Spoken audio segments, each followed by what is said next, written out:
Fala pessoal, tranquilo? Tudo certo? Vamos resolver a questão 59 do vestibular do ITA de 2024. Vamos lá. Questão de eletroquímica, voltou uma questão de eletroquímica depois de um tempo não acontecendo ela na prova. Vamos lá. Considere as afirmações relacionadas às células eletroquímicas. 1.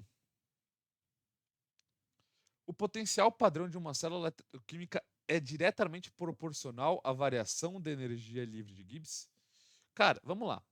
A gente tem que o ΔG igual a menos NF ΔE. Menos NF ΔE. Se a gente está falando da condição padrão, né? O ΔG padrão vai estar relacionado ao ΔE padrão.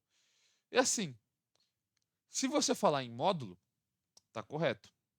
Mas na moral, não tá, tem esse sinal de menos. Então, se eu aumento, por exemplo, a minha energia livre, eu estou diminuindo o meu ΔE. Mas não é só isso. Vamos ver o resto.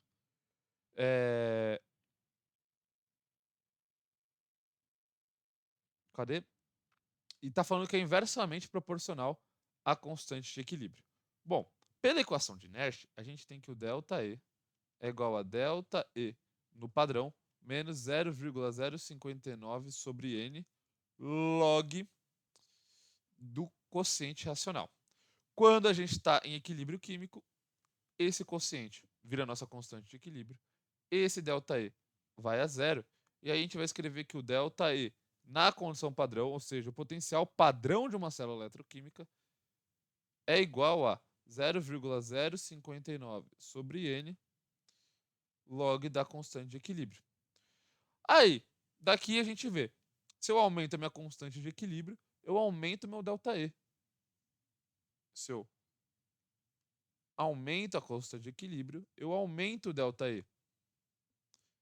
Não diminuo, não é inversamente proporcional. Além disso, não é, não é proporcional, né? Se eu dobro a minha constante de equilíbrio, eu não vou dobrar o meu ΔE. Então, essa 1 a gente pode falar que está errada. Vamos para 2. Dado que os valores de potencial padrão do eletrodo de cobre e do calomelano saturado em relação ao de hidrogênio são 0,34 e 0,24, respectivamente, ele está pedindo o potencial do de cobre em relação ao de calomelano saturado e está falando que vai ser 0,10. Será que vai ser 0,10? Vamos olhar. Se a gente transformar o de calomelano no padrão, o potencial do eletrodo de calomelano vai ser zero. Lembrando que potencial é uma medida relativa. Relativa entre dois potenciais. A diferença que a gente está medindo. Então a gente precisa de um padrão. Se eu definir que o de calomelano é o padrão, o potencial padrão do eletrodo de calomelano, H2Cl2, vai ser igual a zero. Ou seja, subtrair 0,24 volts. Era 0,24, agora é zero. E aí, para todos os outros potenciais, para chegar no padrão do calomelano, eu tenho que subtrair 0,24. Então, o potencial padrão do eletrodo de cobre em relação ao calomelano será o potencial do cobre em relação ao hidrogênio, que é 0,34, menos o potencial do cobre, menos o potencial do calomelano em relação ao hidrogênio, que vai ser 0,24. E fazendo a conta, isso dá 0,10 volts. Ou seja, corretíssimo. Vamos para 3. Os potenciais padrão do eletrodo não são valores absolutos de semicélulas. Isso está corretíssimo. Mas sim diferenças de potencial entre semicélulas. Isso está corretíssimo. O potencial E está relacionado ao ΔG. E o ΔG a gente não consegue O delta G a gente consegue medir. O que a gente não consegue medir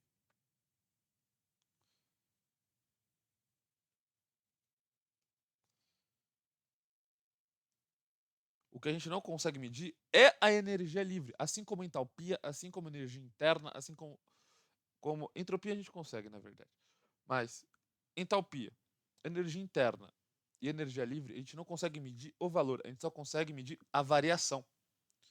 Então, a gente definiu um padrão, que é o do hidrogênio. Na grande maioria das vezes que a gente usa é o hidrogênio. Então a gente definiu ele como padrão, a gente deu ele como zero. E a partir desse, a gente define os outros. Se fosse assim, se a gente tivesse um zero, um absoluto, a gente não teria potenciais negativos. Só para ver se essa relação faz sentido para vocês.